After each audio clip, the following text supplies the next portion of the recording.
Hello मेरे बच्चों, welcome to MM Transformation Academy where we transform others life and the students and everybody's life। And आज का जो हमारा जो वीडियो है वो काफ़ी खास है हमारे बच्चों के लिए, जो पेपर इतने नज़दीक और इतने क्लोज हैं। और हमारा पहला जो पेपर है इंग्लिश। आई एम श्योर मेरे बच्चों आप पेपर के लिए रेडी हो, यस और नो? नेक्स्ट, हमने जो वीडियो लास्ट टाइम जो बनाया हमने उसमें ड्राफ्टिंग वर्चुअल मैसेज के एक्सप्लेनेशंस दिए थे। ऑलराइट, नाउ हम स्टार्ट करेंगे interview section. Now interview section जो है वो इतना अच्छा और इतना बेहतर है सबके लिए कि सब चाहते हैं कि इसको जितना जल्दी हो सके हम खत्म करें। अभी कुछ ही देर पहले और कुछ ही पिछले सेक्शन में भी हमने अपने बच्चों से पूछा कि आप पेपर कैसे शुरुआत करोगे, राइट? हमने पेपर पूछा कि शुरुआत कैसे करेंगे, पहला अटेम्प्ट आप किसको करोगे। तो हमने क्या पूछा, तो बच्चे लोग ने, कुछ बच्चों ने कहा कि हम पहले पैसेज शुरुआत करेंगे, कोई सीन में करेगा, कोई अनसीन करेगा, कोई राइटिंग स्किल्स में करेगा। देखो ये कंपलसरी नहीं है, किसी के लिए भी कंपलसरी नहीं है कि उसको क्या शुरुआत करना चाहिए। हमेशा बच्चों आप अपने आप से सवाल पूछो कि आपकी स्ट्रेंथ क्या है, आप किस में स्ट्रांग हो। अगर आपको राइटिंग स्किल्स अगर आपको सॉल्व करना है, आपको लगना चाहिए कि मेरा जो क्रिएटिव है वो काफ़ी स्ट्रांग है और उसको मेरे को पहले ही ख़त्म करना है। अगर मैं बाद में की या करने गया, क्योंकि हमारा पूरा जो ब्रेन जो है ना ड्रेन हो जाता है लैंग्वेजेस के पेपर में। जब पैसेजेस सॉल्व करते पढ़ते रहना, ग्रामर करना, माइंड मैपिंग करना, समरी करना, फिर नॉवल का सेक्शन बाकी जिसमें आपको याद रखना है। नॉवल के सेक्शन में तो आप लोग कुछ भी तो लिख नहीं सकते, you have to write down regarding the characters and all, correct, regarding the themes and all related to that. But when you comes here you have to use your creative. And another secret which I want to share with you, किसी ने कहा कि इसे हमें बहुत बड़ा लिखना पड़ता है, इसमें हमारा टाइम बहुत ज़्यादा चला जाता है, इसके लिए हम शुरुआत कर रहे हैं। No, the right answer is that your creativity, your brain is fresh right now, right? You will get a nice ideas, you will use like you will have a lot of words which you can make it on your own। आप बना के लिख सकते हो इसके लिए। but remember हर एक questions में आप जब भी पढ़ोगे उसके अंदर लिखा है 50 to 100 words, 100 to 150 words। आप उसे लेंदी मत बनाओ। हार्डली 1 पेज और 1.25 पेज में तो आपका काम हो जाता है पूरा। आपके एक ही लाइन में अगर देखा जाए तो कम से कम 6 से 8 वर्ड्स आ जाते हैं। देखो बच्चों का सबसे ज्यादा मार्क्स, जैसे जब पेपर जब चेक होता है, आप लोग का सबसे ज्यादा मार्क्स किसमें कटने वाला मालूम है? आपके कहाँ पे कैपिटल्स है, कहाँ पे ब्लॉक लेटर्स है, कहाँ पे कॉमा है, कहाँ पे सिंगुलर प्लूरल है, कहीं पे present tense, past tense, future tense है, क्योंकि क्रिएटिव वहां पे मार्क्स कटने वाले हैं। अगर आपने जितना ज्यादा बढ़ाकर लिखोगे उतना ज्यादा आप अपने एग्जामिनर को मौका दे रहे हो मार्क्स काटने का।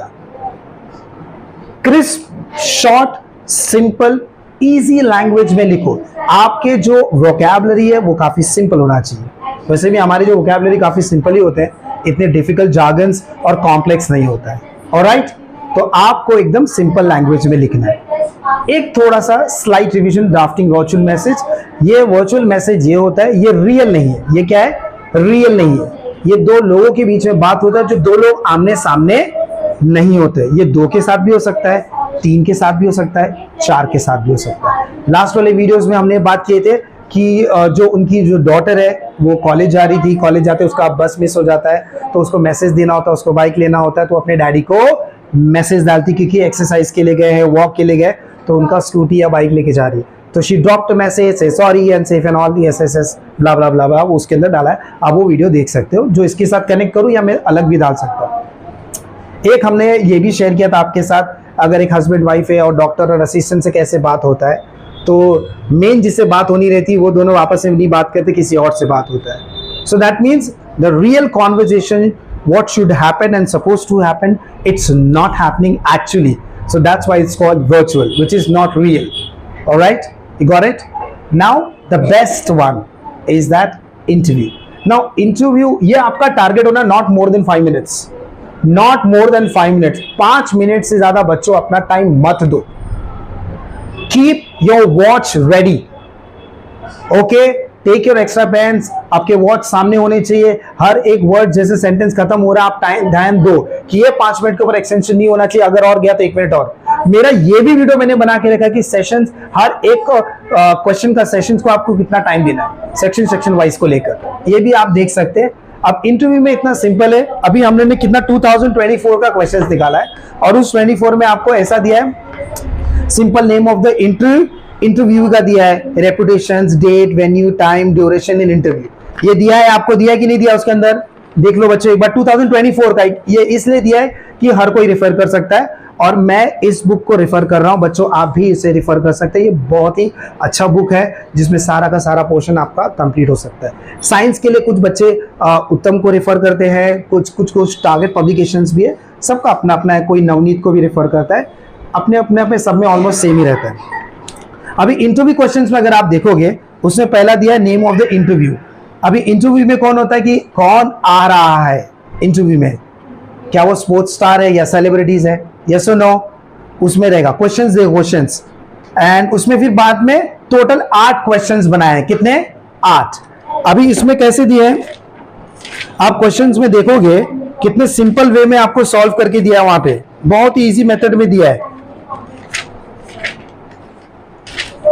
देखो पेज नंबर अगर आ जाओगे आप 37 में, यही सेम बुक है, पेज नंबर 37 में आप आओगे, इसमें देखो इंटरव्यू का नाम दिया। अभी कौन आ रहा है यहाँ पर, बॉलीवुड एक्टर को बुलाया। ये जरूरी नहीं कि आप एक्टर के बारे में लिखो, आप सेलिब्रिटी के बारे में, कोई स्पोर्ट्स स्टार के बारे में भी लिख सकते हो, ठीक है। आप एक्टर को बुलाया, एक्टर का नाम दे दो, वो देने आया है, एक्टर है, कौन से तारीख को वो इंटरव्यू हो रहा है, कौन सा वेन्यू है, वो सेक्शन में दे दो, टाइमिंग दे दो। ड्यूरेशन कितना होता है, अक्सर आप आधा घंटा, कोई भी बड़ा स्टार हो वो आधे घंटे से ज्यादा नहीं देता, वो भी बहुत बड़ी बात है, करेक्ट।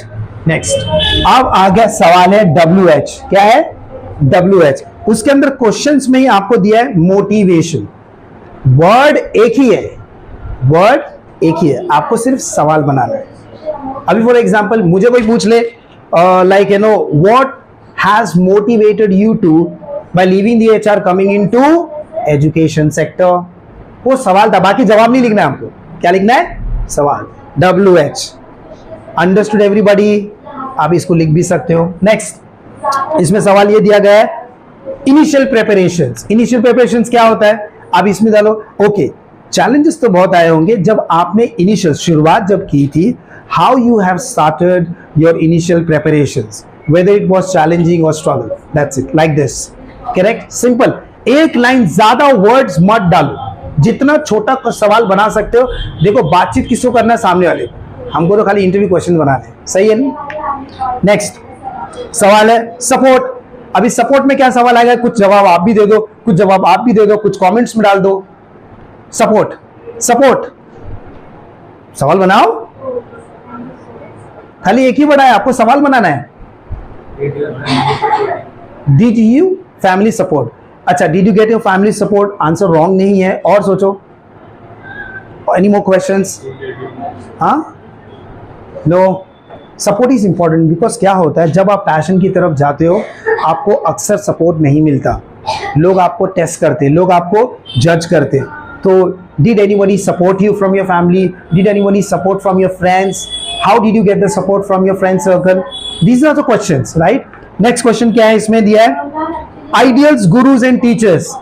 अभी हम पूछेंगे, ओ you chosen the right field, sir you have chosen the teachers field, teaching field, leaving the corporate, आपने ये सब छोड़ के इसमें क्यों आया, ऐसा क्या था, कोई आपके लिए इंस्पिरेशन था, तो सवाल पूछो।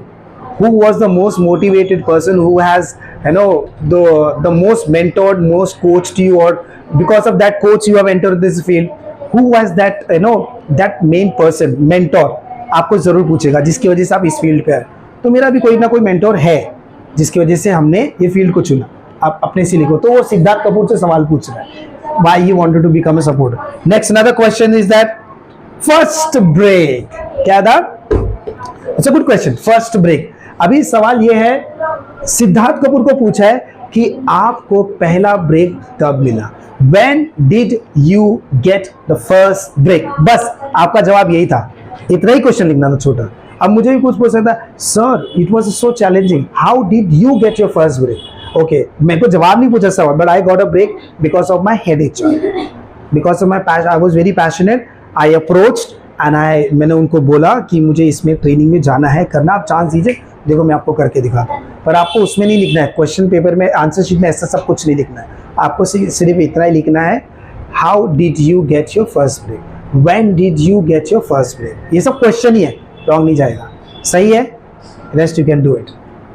Can you come to the speech? Speech section.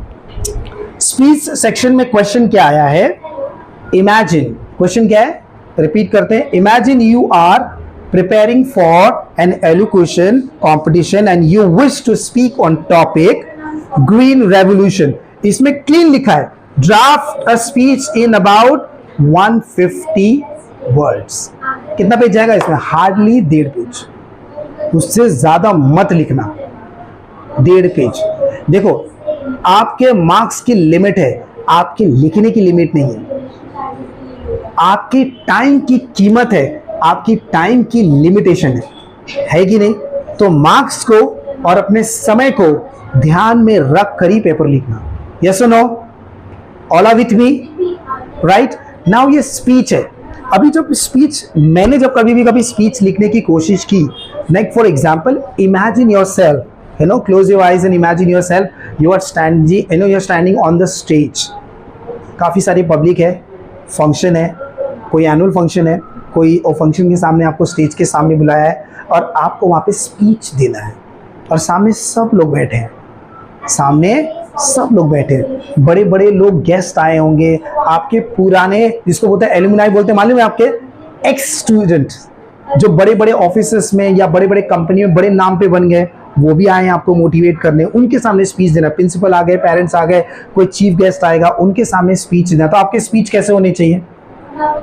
आप उसको ध्यान पे रख के स्पीच दीजिए, आपका स्पीच कभी रॉन्ग नहीं जाएगा। आपके इंट्रोडक्शंस बहुत अच्छे होने चाहिए, कंक्लूजन अच्छा होना चाहिए, और ग्रीन रेवोल्यूशंस के बारे में। Green revolution is why they are mention about green revolutions. आपको हर एक जगह पे कैसे बदलाव लाना है ग्रीनरी लेकर, you know, you get all the greeneries around, surround everywhere in the balcony, you keep the trees, suggest करो जितना हो सके अपने लोकेलिटी में, गार्डन्स लाओ, फ्लावर्स लाओ, ये सब चीज़ें रखो, मेंटेन रखो चीज़ों को, जिससे बहुत सारी ग्रीन रेवोल्यूशन में ये भी होता है कि आपके कूड़े कचरे को ज़्यादातर संभाल के कहीं पे भी खुला चीज़ नहीं फेंको, जैसे कि हमारे वेट हो गया, ड्राई हो गया, ये सब सारी चीज़ें हमने बनाया था, गार्बेज को ज़्यादा इधर उधर ना करो। उसके बहुत सारी चीज़ों में जिसके वजह से कारण है जो हमारी जो ग्रीनरी का सेक्शन वो रेवोल्यूशंस वैसे आ नहीं पाए। यस और नो? इंट्रोडक्शन अच्छा दो, आपका नाम का इंट्रोडक्शन दो, कॉलेज का नाम का इंट्रोडक्शन दो, जितने भी अतिथि गेस्ट आपके आए हैं उनको थैंकफुल मैसेज दो। मैसेज देना जरूरी है कि आपने उनको एड्रेस करो कि आप आए हैं, really we are so grateful, it's been so privilege कि मेरी इतना, आज मैं इतनी ऊंचाई पे जहाँ पे आया हूँ पोजीशन पे, आज मैं आप लोग के सामने स्पीच दे पा रहा हूँ। आपको ये बोलना ज़रूरी है। जैसे आप स्टार्ट कैसे करोगे? हैप्पी मॉर्निंग या good morning, my respected, my principal, my chief guest, honorable chief guest principal, my respected teacher and my dearest friends, welcome to this annual function and we are so grateful to be here giving a speech and allocations on the green revolution. Now coming to the green revolutions, talk about something green revolution, some advantages, some disadvantages. Topics करने से अच्छा expansion of ideas हो या speech हो या blog में भी हो, ज़्यादातर इसमें इंट्रो दो, इंट्रो, एडवांटेजेस लाओ, डिसएडवांटेजेस लाओ, उसका क्या सुझाव दे सकते हो, बस इतना ध्यान दे दो। और लास्ट में हर एक मूवी की तरह एक अच्छा सा मैसेज दे के जाओ, if you do this thing that thing, things will get change. अगर आप ये कर गए, इसके लिए ये चीज़ें अच्छा होगा। और थैंक यू मैसेज देख के आप जा सकते हैं।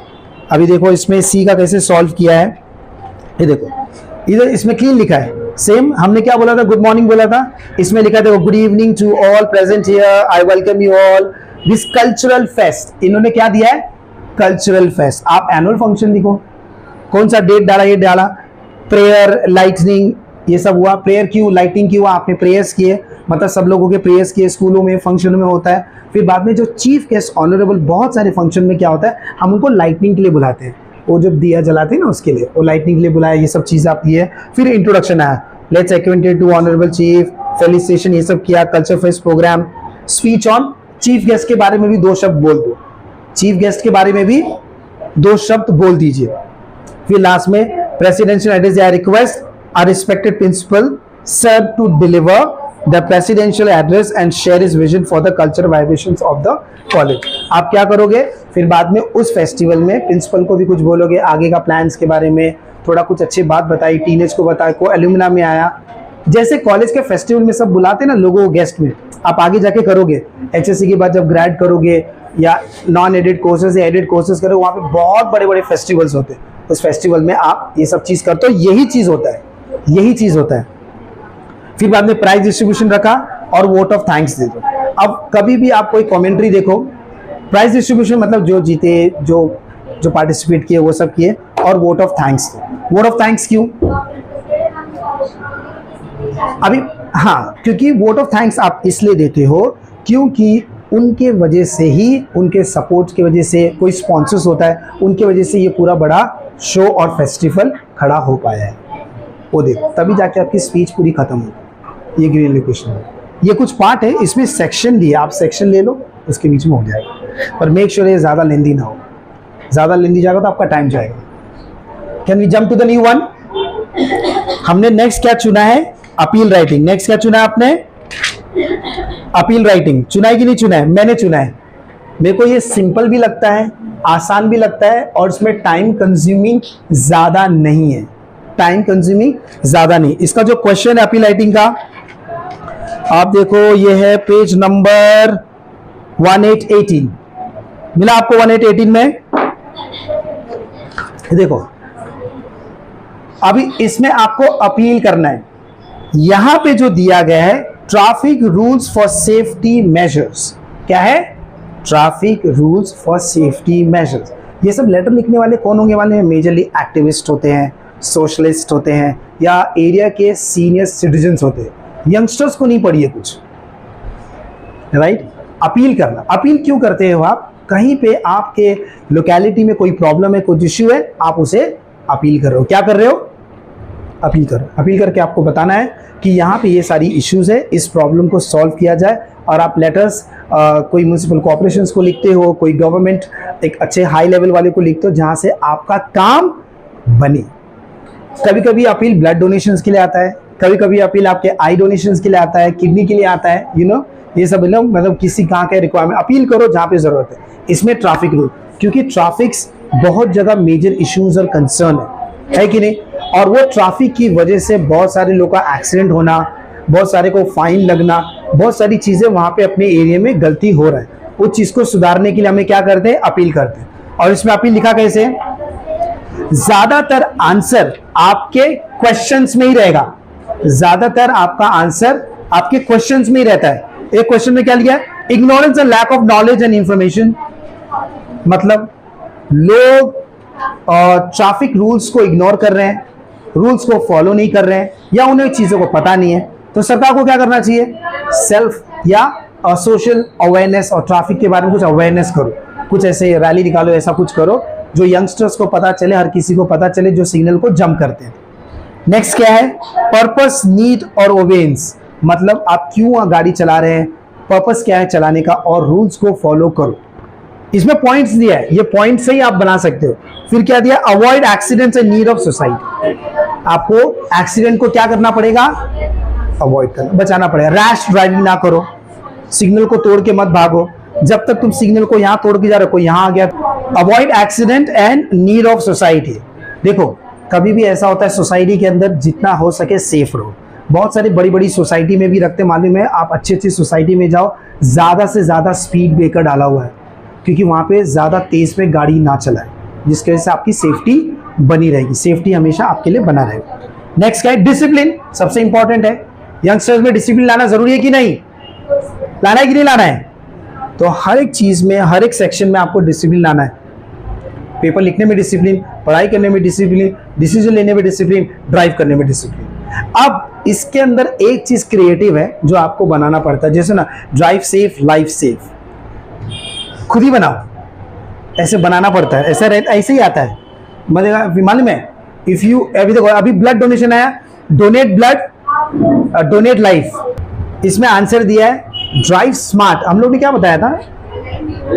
Arrive safe, life safe. देखो अलग बना, बना कि नहीं बना? करेक्ट। इसमें अपने आप से बनाओ, यही चीज है आपका वो क्रिएटिव सामने आता है, और आप फ्रेश रहोगे तो आएगा, जरूर आएगा आपके दिमाग। फिर बाद में ignorance about no overtaking on the bridge. Ignorance मतलब किसी को ओवरटेक मत करो, चीजों को क्रॉस मत करो, चीजों को सिग्नल को जंप मत करो। फिर क्या होता है कि आपको रोड का सिग्नल को ध्यान देना पड़ेगा। आपको मालूम है हर जगह रोड पे लिखा है 60 के ऊपर जाना नहीं है, लोग 80 के ऊपर चले जाते हैं। नहीं, स्पीड लिमिट को देखो, स्पीड, क्योंकि क्या होता है ना, बहुत सारे रोड में ना स्पीड ब्रेकर के बारे में कभी कभी नहीं देता है, साइन नहीं देता। बहुत सारे जब लाइसेंस में तो साइन होता है, कहाँ पे गाड़ी स्लो, कहाँ पे रंबल है, कहीं पे टम्बल है, थोड़ा गाड़ी स्लो रखो। चलो, ये सब चीज आपने ठीक नहीं किया तो इससे क्या होगा, all it leads to the accident. तो एक्सीडेंट को क्या करना है, बचाना है। तो आपको इसमें ये भी लिखा है, आपकी जिंदगी बहुत कीमती है। It's not only your life, others life is also very precious. आप लिख सकते, खाली ये नहीं, मैं कुछ, अरे हाँ डाल सकते बराबर। तो उसके लिए क्या बोला है, आप एक जिम्मेदार नागरिक बनो। तो हम क्या बनना चाहिए, जिम्मेदार विद्यार्थी बनो। क्या बनना चाहिए, जिम्मेदार विद्यार्थी बनो। अब जिम्मेदार विद्यार्थी खाली ये ड्राइव के लिए नहीं हुआ, ये अपने स्टडीज के लिए भी है, अपने लाइफ को लेके लिए भी है। तो इसमें इतना नहीं लिखना, शॉर्ट में लिखना है। फिर बाद में लिखा है use crosswalks and look both the ways. जब भी ध्यान दो, और होता है ना जेब्रा क्रॉसिंग, उस पर ध्यान दो। पेडिस्ट्रियंस वॉक करते हैं, सिग्नल में वहां पे जाके वॉक में गाड़ी पीछे रखो, पार्किंग में जब वो सिग्नल पे रहता है ध्यान दीजिए उसमें। Kids hold hands of adults while crossing, avoid over speeding, walk on the right side of the road and reach home safely. ठीक है बच्चों, अपने मम्मी पापा का हाथ पकड़ के चलो, आप नहीं, जो छोटे बच्चे होते हैं वो, ठीक है। पर आप जब चलो प्लीज, मैंने देखा है यंगस्टर्स को रोड पे, कॉलेज के बच्चे लोग को देखा है रोड पे, ये भागते इधर उधर रोड क्रॉस करते, be careful. Right hand side में, नहीं तो लेफ्ट हैंड साइड के एज में जाके आप वॉक करके आप जा सकते हैं। Alright, so this is it from my side. These are the 4 things so important for us and for you to complete the paper right on the time by keeping the certain ideas in your mind. Alright, now कुछ लोग review पढ़ के जाने वाले, ये 2 bonus है। पर review में 2 चीजें घुमाना पड़ता है। रिव्यू कैसा होता है, कोई बुक रिव्यू करता है, कोई फिल्म रिव्यू करता है। एक्टर और डायरेक्टर्स को चेंज करके आप अपना रिव्यूज कर सकते हैं, ये आपका चॉइस है, कंपल्सरी नहीं है। These are the 4 choices from my and.